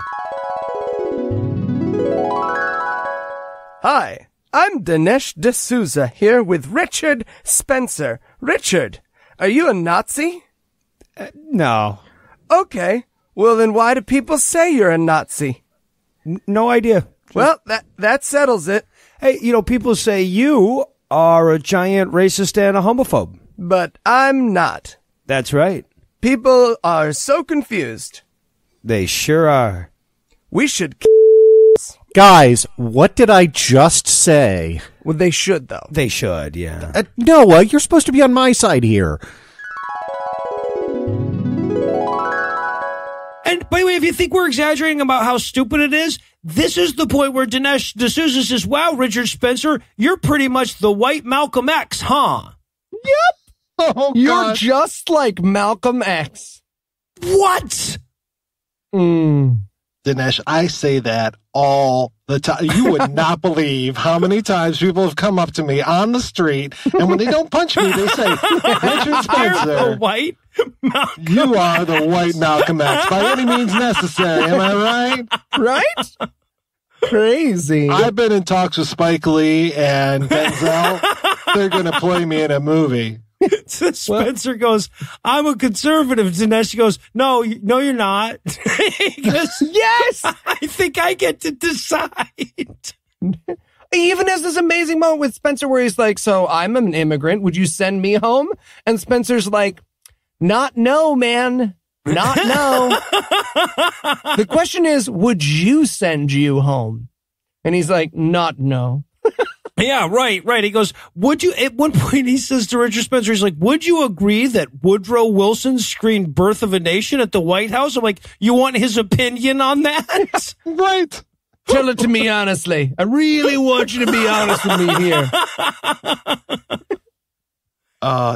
He wants to, I love the way he puts it, not just kick people out of the country. He wants to reintegrate them back to their countries. Yeah. What?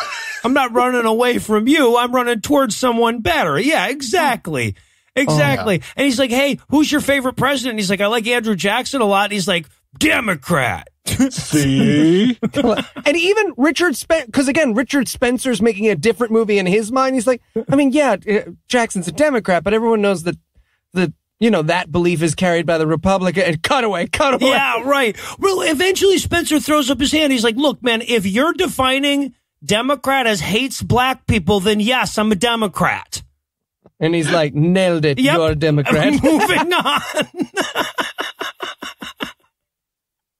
All right, so Dinesh pushes the case of the president I support is noticeably different than an avowed white supremacist a little bit harder because the case just doesn't make itself. And so then he goes on this whole big thing about how there's actually very little on which Trump and Spencer agree. And I'm like, Trump holds no opinion except racism and self-enrichment.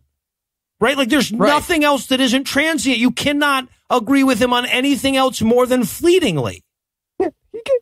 Literally, he's so stretched here for examples. He goes, Spencer is an atheist. Trump is not. Not Trump's a Christian. Not Trump is a believer because his beliefs are just all over the fucking place and he obviously knows nothing about religion. Just Spencer's an atheist and I believe Trump in his heart of hearts loves Jesus. Oh, God. Yeah. Yeah, he goes on to say, he's like, well, Richard Spencer wants to get rid of all immigrants, but Trump only wants to get rid of illegal immigrants, even though months before this was released, Trump blew up an immigration compromise because Democrats wouldn't reduce the number of legal immigrants. Again, to differentiate Trump from a Nazi, he has to lie. Not a good look. Not a good look. And of course, this is where we learn what Richard Spencer really is. Richard Spencer is not alt-right. He's a tool of the left to blame the right for the left. Yeah. Oh, Jesus. How did he figure that out? How did he know that we've been paying him all this time? Shh. Morgan, beep that out. I'm still Morgan, waiting for my last protest, my paid protest check to come in. George Soros is a lazy bastard, let me tell you. I know, right? Speaking of which. Well, okay, but before we get to George Soros, we gotta talk about this bit. So this is where he says, now, if you look at all the projects that the Democrats built to keep the black people in, you can see that they really hate the black people. Now, I live in fucking Georgia. Right? There are black neighborhoods in my town. They're not shining examples of great architecture and brand new shit here either, right? The fact is that even today, even in 2019, black people are secondhand citizens through most of the fucking country. Yes, where there's a lot of black people, it tends to be that Democrats are in charge because they're not avowedly racist as a platform position. Right? So when you look at the very worst places to be black, they tend to have Democrats running them, but it's not the fucking cause of it. Yeah, and let me just say, for you to scan your camera over a homeless population in the middle of an urban center while comparing it to the poor, dangerous areas of a plantation, that requires some real evil. Jesus. Yeah, he goes, he's looking at this tent city, right? And first of all, he's going to have us believe that the tent city is what the Democrats set up for these black people to live in, right? Yeah. And then it's a real tent city. I mean, this is obviously staged stuff. Yeah, well, right. Yeah, exactly. Because there's no way in hell that fucking tent city would stay in that location for more than an hour and a half. But then he says, he's like, but if you think about this, such and such a historian listed 5 distinct features of the slave plantation, all of which are present in modern day housing projects. And I'm like, yeah, none of which are the presence of slaves, strangely. I feel like we could have just had a 1 feature list. Wow, man, you know that your 5-item list doesn't include slaves or masters, right? I feel like it's kind of implied. All right, so now we see how racist Trump isn't because we see him bragging about minority employment numbers that he had nothing to do with. And I mean, look, employment levels were at 100% for African Americans on those plantations, guys. This in isolation means nothing. Yeah, and he compares it to the footage of Bernie not clapping for that. Yeah, right. He's like, look how much Bernie hates black. And and God love Bernie Sanders just sitting there golf clapping, 3 claps over 6 minutes, just there. 1, 2. There you go. I literally got it takes some solid brass balls to accuse Bernie Sanders, who got arrested in a civil rights protest, of being a racist against Donald Trump. Like, Donald Trump's not racist. You know who's racist? Bernie fucking Sanders. Oh, Jesus. All right. And then he's like, where's the fascism today? And it's like, dude, you've asked that question like 8 times in the last 20 minutes of this movie, right? Where's the racism now? Where's the fascism? Quit asking that fucking question. He says, not with Trump. Trump is a nationalist, which is the first thing it lists under the definition of fascism. Fuck. Fuck. Well, you know who else was a nationalist? Mandela. Yes. Romulus. Jeez, and then this is where we get evil facing away from us, Obama. Yeah. Well, because he's going to use evil facing away from us, Obama, which I want to see that listing, by the way. Looking for the back of Obama's head impersonator. This is where he points out that the deep state came for their political opponents. Him. Yep. You know, when he went to jail. Under for a Obama, felony. I was convicted of a crime just for committing it. How fascist is that? Jesus. It's the gangsterization of America. The gangsterization of American politics, he calls it. The dude violated campaign finance laws and got caught. Yep. I can see why Trump is really in a hurry to pardon someone for that. There is no thing that Dinesh D'Souza shouldn't put in this movie that he doesn't put in this movie.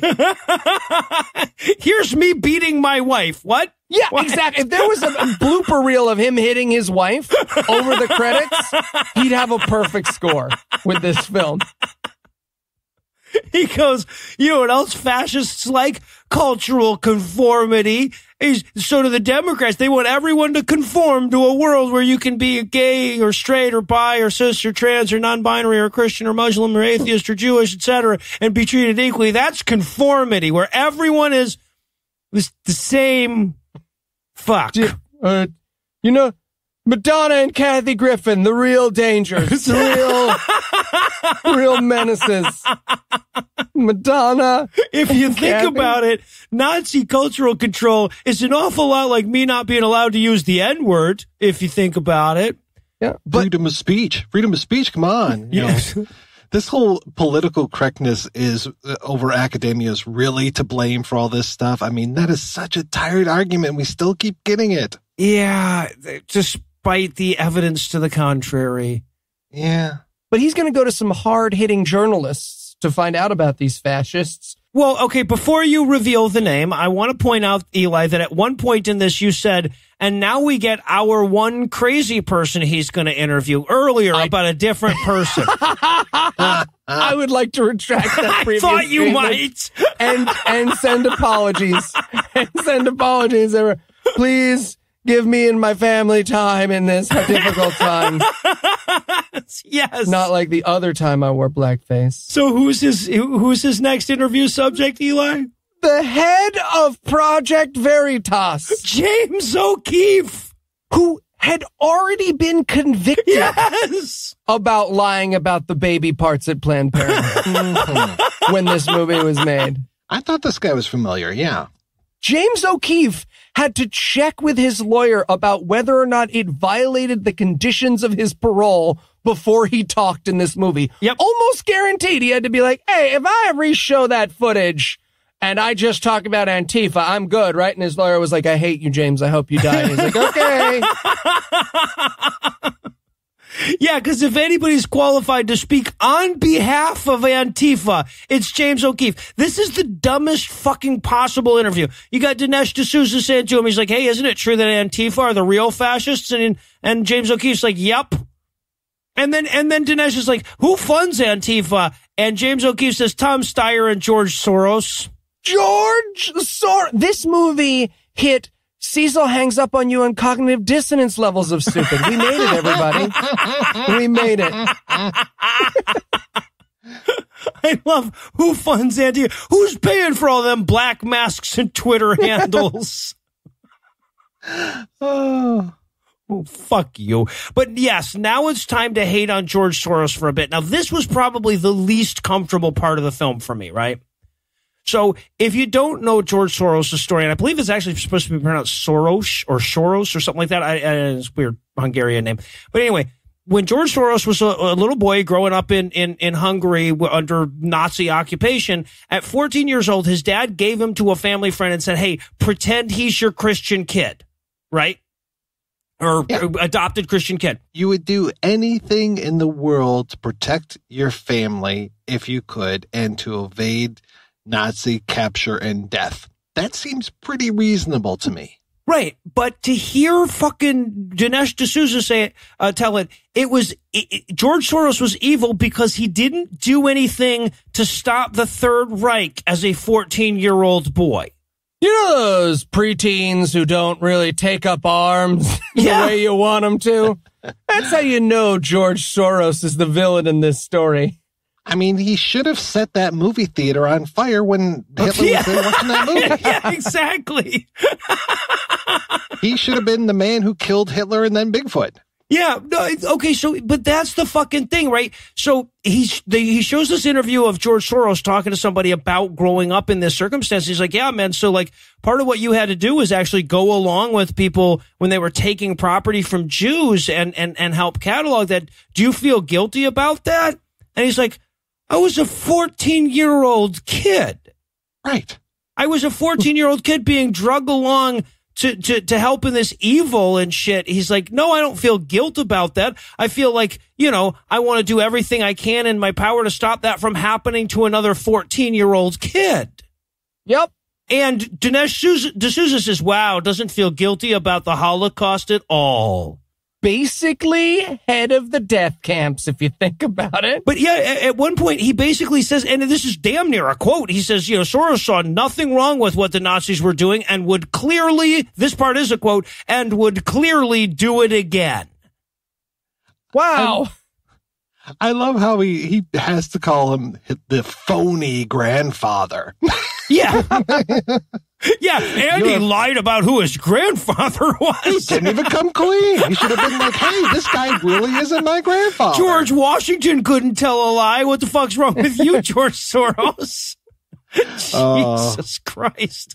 So after George Soros sees the real face of evil in the entire world, he basically renounces religion, becomes an atheist, and so that makes him pure evil. Yeah. No, exactly. He at one point, Dinesh was like, wow, sounds a lot like Mengele, that George Soros guy, the way he doesn't feel guilty. Mengele didn't feel guilty either. Two peas in a pod. Hillary doesn't feel guilty about the Holocaust either. They're really all on this list. Negative 12-year-old Hillary Clinton did nothing. Yeah, exactly. So yeah, now it's time. We've learned enough. Dinesh can drop the truth on us. Democrats are the real racists and fascists, and they want to steal your money and kill America. I mean, just look at Venezuela, the only global example of a socialist country. It's the only one his second wife can think of. I asked my wife, she's got more sense. Jesus. Okay. So the riots in Venezuela give away to some Morning in America B-roll. Oh, God, this was so painful. Oh, it was 9 years long. Oh, and this is the music video. Yeah. Yeah, it's a fucking, it's a unironic Colbert Report intro video set to a public domain America song. But yeah, we're looking at how awesome America is. The last shot in the fucking montage is a humpback whale. I'm like, oh, is that an American humpback whale? Is that? Better not be one of those damn immigrants. Yeah, it looks like a Canadian to me. I don't know. I'd like to see a birth certificate. Jumps over the wall like Free Willy. Oh, I hate that whale now. I was honestly waiting for Lincoln to come back during this part and salute the flag and give us a thumbs up. Nope, we're saving that for the end. It's practically exactly. I wish that this was the end. I was really hoping right. The end credits were coming. Then I paused. I was like, oh, fuck. But no, yeah, right. You keep looking at the runtime and you're like, wow, there's still a lot more. Yeah. So now it's time for his friends to dress like Nazis again. We do this whole thing about the white rose where they get the history all wrong on it. But basically the idea is like, back in Nazi Germany, some people were willing to face death by making documentary films or pamphlets. It was pamphlets back then, but that would be the same as making documentary films. So the way that we'll save America is by buying my movie. I wrote in my notes, if the caption like and share this on Facebook comes up, I get to kill myself. Some people, unlike George Soros, actually did something during the war. Right. Yeah, exactly. He's like, let's not George Soros our way around about it. Let's do something here, people. Right. And I mean, look, nothing against the white rose, but like, even the other resistant movements at the time were like, you should probably be killing Nazis instead of handing out pamphlets. And at least don't do that publicly, you idiots. Yeah. He should have chosen a group that there isn't a bunch of writing from other resistance movements being like, I don't know what those pussies are up to. There's Nazis. You want to bring those pamphlets over here and help us build a bomb? We're going to escape this ghetto. I have a real love-hate relationship with the IMDb, but I love that somebody took the time to go in under the goofs section and point out all of the wrong things with the white rose at this point. There's like 5 goofs listed on it. 4 of them are this scene, right? And the other one is Hitler was to a homophobe. That was the other one. What a goof! You're thinking like, oh, there's a microphone that's present in this scene. No, it's just that this was all factually incorrect. Yeah, no, exactly. The whole movie actually was a goof. Yeah. All right, so yeah, but we watched this recreation of these people giving out pamphlets. And by the way, they could not look more suspicious, right? They're constantly looking. It's like smoking a joint in public with idiots, right? Yeah. So, but this montage goes on for minutes and minutes and minutes of them putting up pamphlets, but eventually she gets caught. This Christian chick who I don't know, I guess the Christians consider her to be something of a Nazi Germany martyr. And again, just for clarity, historically, she didn't actually throw them all over the place. She just brought them to school, and then the Nazis caught her. Yeah. Like, literally just brought them to school and was like, I would like to give these out. And the professor was like, no, man, the Nazis are in charge. And the Nazis were like, yeah, you're going to need to come with us. Can I give out my pamphlets first? No. Have you heard about the Bielski brothers? They're doing something that matters. You know, there was a munitions train outside earlier. Yeah, so we get this ridiculous scene where she's being interrogated by the SS, and they ignore the fact that they actually had a trial for her and all of that. In D'Souza's retelling, there's just some Nazi sitting in a room that goes like, off with her head. You know this is wrong, right? You shouldn't do this. It's better because the guy goes, how dare you speak against the Fuhrer in a movie that is defending current President Donald Trump. Yes! Jesus. This is just another in a long history of persecutions of Christians, just like today. See, she was a Christian. She was against the Nazis, so atheists are Nazis. And then they cart her off and chop off her head. Right. Now, this brings us to Dinesh D'Souza giving a sad face. Oh, watching Dinesh D'Souza try to simulate empathy is fun. He might as well be trying to jump backwards out of his skin. He's like, mouth down, point mouth down. Wow. He's standing in front of this memorial about this chick that he was just telling us about, and he's trying to do sad face, and we're like, do you need to blow your nose, man? Do you need just something in your eye, or what's going on here? What do you got going? You ever have someone bring their kid who can tell when their kid is shitting to an event? Yes. That's the reaction I want to get. You pooping, buddy? He's pooping. Give him a second. There you go. He goes, but what can we do to fight against the Nazi Democrats? He's like, you know who fought lefties? Reagan. Yeah. He says Trump is the inheritor of Reagan's mantle, and I agree in pretty much every way that Dinesh doesn't want me to. Yep. Right. Whoops. Yes. All right. Well, but now Lincoln's back, right? Abraham Lincoln shows back up in the movie to tell us that Democrats really haven't changed since the Civil War. It's basically the same thing. Yep. He says at this point, Dinesh says at this point, if you think about it, Trump has Lincoln's inner toughness. Inner, not outer, because of the bone spurs. Well, right, yeah, but his inner toughness. The rain at that World War I. But in his heart. He's tough on Twitter. I bet they both would have been tough on Twitter. Well, if you think about it, I mean, Lincoln did get killed by an actor, and we know actors are Democrats. So yeah. Like that bitch Meryl Streep shows up in here. Yes. Oh, my God. An actor, just like the ones that killed Lincoln. Meryl Streep's greatest performance. The back of the head. I don't think that. Semper Tyrannis. I don't think that makes it into the final cut. Eli. She gets away with it. She would totally get away with it. She would just pretend to be somebody else. There you go. I challenge that edit. I challenge it, Andrew. Yeah, we'll let Andrew be the judge. I win. And then we literally close on the goddamn Gettysburg Address. Okay, we're good. We're talking about Trump, and we're going to close on great oration. Oh. Well, no, actually, we're going to close on a black choir singing Glory, Glory, Hallelujah for 9.5 minutes. Which, to be fair, if Dinesh had come out and done like a really high solo over this choir, I would have forgiven the whole Come on, he rises up, he's in an all-white tuxedo. He's just hitting high Fs like Lil Richie. I was waiting for him to turn to the camera and be like, see, those darkies really can sing. They love me. All right, so to close things off, I have 2 questions for you guys. A, were you convinced by Dinesh D'Souza's argument? And B, what the hell was Dinesh D'Souza's argument? Ooh.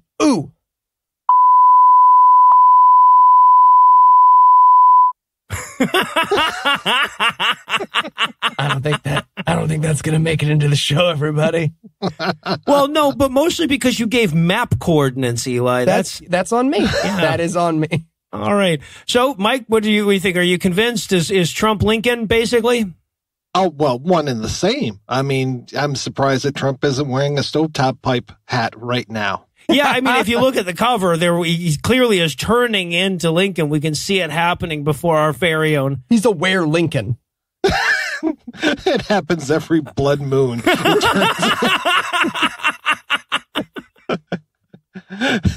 All of a sudden, he can speak. Yes. He knows passages from the Bible.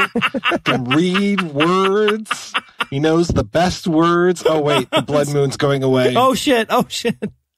All right, well, Mike, I cannot thank you enough for suffering through this. Literally, I could send you flowers every day for the rest of your life. It would not do the trick, but I'm going to start anyway. Thanks so much for hanging out with us today, man. It's been a blast. Well, thank you so much for having me. This is a real honor. Like I was saying before we went on the air, this is one of the few podcasts that I actually listen to since I'm spending too much time making my own. Right on, man. I got to say, it's a high honor to be a podcaster's podcast, right? So if our listeners want to hear a little more from you, where can they go? They can go over to projectionboothpodcast.com, where every week I'm talking about movies that aren't anything like this movie for the most part. We did cover one of Steve Bannon's films about a year or so ago. Wow, that was painful. My goodness. Wow, I guess maybe it could have been worse. I mean, I don't know. If I have to look at Dinesh D'Souza or Steve Bannon, I will pick Dinesh D'Souza. There's not a lot of people that would lose to him on that one. All right. Well, thanks again for hanging out. We got to do it again sometime, man. And of course, if you want to hear more from Mike, just check the show notes. I will have a link to his podcast there. And well, that's going to do it for our review of Death of a Nation. That's not going to do it for the episode just yet because we still need to entice you to come back for more. So Eli, tell us what's on deck. Reefer Madness, live from Denver, Colorado. Which is both before and after now. So when I go to Denver, time doesn't work right. Who is the president? So with that to look forward to, we're going to bring episode 186 to a merciful close. Once again, a huge thanks to Mike for hanging out with us today. Check the show notes to hear more from him. And perhaps an even huger thanks to all the Patreon donors that help make the show go. And if you'd like to count yourself among their ranks, you can make a per episode donation at patreon.com/godawful and thereby earn early access to an ad-free version of every episode. You can also help a ton by leaving us a 5-star review on iTunes and by sharing the show on all your various social media platforms. And if you enjoyed this show, be sure to check out our sibling shows, The Scathing Atheist, Citation Needed, and The Skeptocrat, available on iTunes, Stitcher, and wherever else podcasts live. If you have questions, comments, or cinematic suggestions, you can email godawfulmovies@gmail.com. Legal services for this podcast are provided by the law offices of P. Andrew Torres. Tim Robertson takes care of our social media. Our theme song was written and performed by Ryan Slott, Nickel Vila, Drafts on Mars. All of the music was written and performed by our audio engineer, Morgan Clark, and was used with permission. Thanks again for giving us a chunk of your life this week. For Heath Enright and Eli Bosnick, I'm Noah Lucius. Promise to work hard to earn on the chunk next week. Until then, we'll leave you with the Breakfast Club close. America went on to be great again in 2021. The lapels in this movie were eventually converted to the satellites that power your internet today. Hey, what are you doing here? I'm in The whole here time. behind you.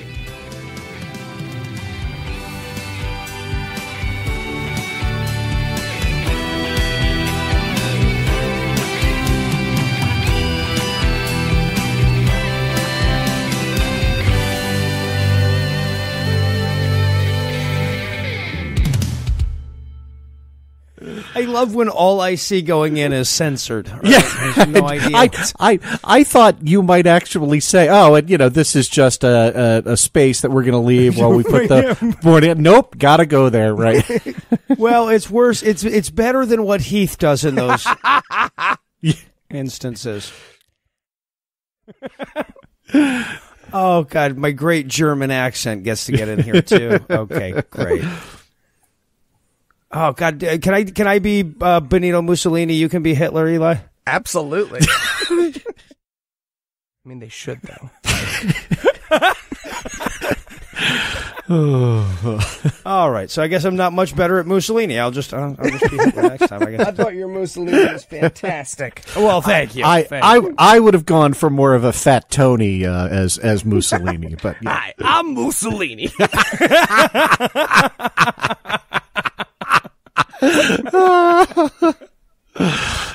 Awesome. I'm Karl the Fascist Bugapegakon. Oh God! All right. That fan art. All right. Yeah, right. Yeah. The preceding podcast was a production of Puzzle and a Thunderstorm LLC. Copyright 2019. All rights reserved.